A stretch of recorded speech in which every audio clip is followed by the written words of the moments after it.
શ્યામ agro બરડિયા લીમદ્રા road Dhavalbhai, અમે અહીંયા એગ્રોની શરૂઆત કરી અને હજી 1 જ મહિનો થયો છે અને બરડિયાની બાજુનું છે ગામ દાદર ગામની અંદર હરેશભાઈ માલવિયાને 5 વીઘા ધાણાની અંદર બેસતા હતા કે એને કોઈ ટ્રાય કરવી હતી કે ભાઈ આ ભાઈનું રિઝલ્ટ કેવું છે, તો 4 ક્યારા એને મૂકી દીધા હતા અને બીજા બધાની અંદર એને ખાતરનો ઉપયોગ કર્યો હતો, તો સારું એવું રિઝલ્ટ એને મળ્યું. તો એના પાસે અમે અત્યારે વિડીયો ઉતારવા માટે કે એને મુલાકાત લેવા માટે આજે અમે આવ્યા છીએ. તો આપણે હરેશભાઈ પાસેથી જ સાંભળીએ કે એને કઈ રીતનું રિઝલ્ટ મળ્યું અને કઈ રીતનો એને ઉપયોગ કર્યો.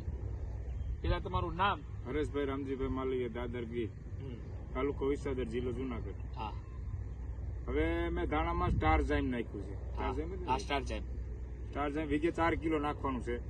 1250 રૂપિયા 25 કિલો આવે. મેં 4 કેરા મૂકી દીધા હતા, પણ એમાં ઘણો ફરક છે અત્યારે. એ 4 કેરામાં ઘણો ફરક છે. 4 ક્યારાની અંદર કેવો ફરક, એટલે શું ફરક બતાવે? નીચા રહી ગયા છે, ફાલ એટલો બધો નથી, ઘણો ફરક છે. નીચા રહી ગયા છે, ફાલ એવો બધો નથી અને આમ ઊંચા નીચા લાગે એવું લાગે છે. અને એ કેટલા દિવસે તમને એવો ફેરફાર દેખાવા માંડ્યો હતો? 10 દિવસે એવો ફેરફાર દેખાવા માંડ્યો કે આ 4 ક્યારા નોખા પડે છે એવું. તો આ ધવલભાઈ જે કઈ દવા આપે છે એનું પરફેક્ટ રિઝલ્ટ બહુ સારું હોય. ઈલુની બી દવા લઈ છે, બધી એની પાસે લઈ છે, ઈલું રિઝલ્ટ બહુ સારું આવે. એમ ને, દવાનું તમને કોઈ ડોઝ ઊંચો પડે કે એવું ખરું? નહીં, મીડિયમ ડોઝ. કોઈ વધારાની કઈ દવા આપે કે એવું ખરું? નહીં, એવું કઈ નહીં. તો હજી અમે બરડિયાની અંદર ઓપનિંગ કર્યું અને હજી 30 જ દિવસ આજે થયા છે. તો સારું એવું ખેડૂતનું ગ્રુપ અત્યારે અમારી પાસેથી ધવલભાઈ પાસેથી દવા લે છે. તો એ બધા લોકો તમારા ગામના જે ખેડૂત લઈ જાય છે તો એ લોકોને કેવું રિઝલ્ટ? એ લોકોને સારું રિઝલ્ટ મળે છે. આપણે ઘણાને કહીએ છીએ કે ભાઈ તમે અહીંથી દવા લ્યો એમ, તો એ લોકોને 100% રિઝલ્ટ સારું મળશે. બરાબર ને? હવે આ ધવલભાઈ છે, આ ધવલભાઈ આપણે બીજા કયા ખેડૂતને તમારા દાદર ગામની અંદર આપણે કોઈને આપ્યું હતું ને એવા કોઈ ખેડૂતને સારું એવું રિઝલ્ટ મળ્યું હોય?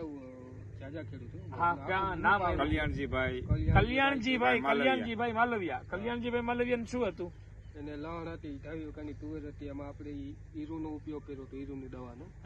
28 વીઘાની તુવેરની અંદર એને ઈયળનો ડોઝ માર્યો તો, ફાલ ખરવાનું નહીં એનો ડોઝ માર્યો તો, લસણની અંદર ગુંડા પડી અને લસણ બગડતું હતું એની અંદર સારું એવું કેવું રિઝલ્ટ મળ્યું? તમારી વાત થઈ છે ને? સારું રિઝલ્ટ. હા, એનો અંદર સારું રિઝલ્ટ મળે. તો આપણે અર્જણભાઈ દીધી ને કાલે, અર્જણભાઈ 4 ઝાઇમ દીધું ને. હા, તો દરેક ખેડૂતને સારું એવું રિઝલ્ટ મળતું હોય તો હું તમે તમારા વતી કે દરેક ખેડૂતને તમે શું ભલામણ કરો છો? શ્યામ એગ્રોમાં લેવું જોઈએ ખરેખર. આપણે તો બધાને ભલામણ કરીએ છીએ, વસ્તુ સારી આવે છે. હા, અને એનાથી શું ફાયદો ખેડૂતને થાય? ભાવમાં આ છે તે બધો ફાયદો થાય છે. ભાવ અને રિઝલ્ટ બે મળે છે. બરાબર. અને દવાની અંદર જે કઈ અમે ટેકનિકલી ધવલભાઈના એગ્રોની અંદર જે દવા છે એની અંદર જે કઈ ટેકનિકલ લખે છે કે એ જે ફિલ્ડ કરીને જે દવાનું, અને એ તો ફિલ્ડ કરીને દવા આપે છે મોસ્ટલી લગભગ. હા, એમને દવા આપતા નથી. હા, તો ફિલ્ડ કરી અને પછી જ દવા આપીએ છીએ તેનું રિઝલ્ટ સારું. હા, બરાબર ને? તો દરેક ખેડૂતને રિઝલ્ટ મળશે ને? મળશે. અમે પણ દરેક ખેડૂતને ભલામણ. સ્ટાર ઝાઇમ નું કામ તો બહુ સારું. એમ ને? હા, સ્ટાર ઝાઇમ નું ખાતરની થેલી 25 કિલોની થેલી છે, વીઘે 4 કિલો નાખવાનું છે અને કેટલા રૂપિયા? 1250 રૂપિયાની થેલી છે. તો દરેક ખેડૂતને ઉપયોગ કરવાની ભલામણ છે. હરેશભાઈ માલવિયા અહીંથી દાદર કરાય, પછી નો ભાવ ન કરે પણ કરવા જેવી ખરી વસ્તુ એમ ને? હા, એમાં કઈ ઘટે ને. ચેક કરશે, બીજી વાર કરશે, એમાં કઈ એમ ને? હા, તો દરેક ખેડૂતને એવું ભલામણ કરીએ છીએ કે ધવલભાઈને તમારા ખેતર ઉપર સ્થળ ઉપર બતાવી તમારો પાક બગડતો હોય કે સારો હોય કોઈ પણ જગ્યાએ આવી અને તમને જોઈ અને 100% સચોટ માર્ગદર્શન રિઝલ્ટ મળશે કે નહીં મળે, તમારો ખર્ચો નોર્મલ થશે. તો દરેક ખેડૂત અમારા ધવલભાઈનો સંપર્ક કરજો. શ્યામ એગ્રો બરડિયા, લીમદ્રા રોડ, બસ સ્ટેન્ડની બાજુમાં. ધવલભાઈ, તમારો એક મોબાઈલ નંબર જરા બોલી દો. 72 019 72 019 77 044. 77 044.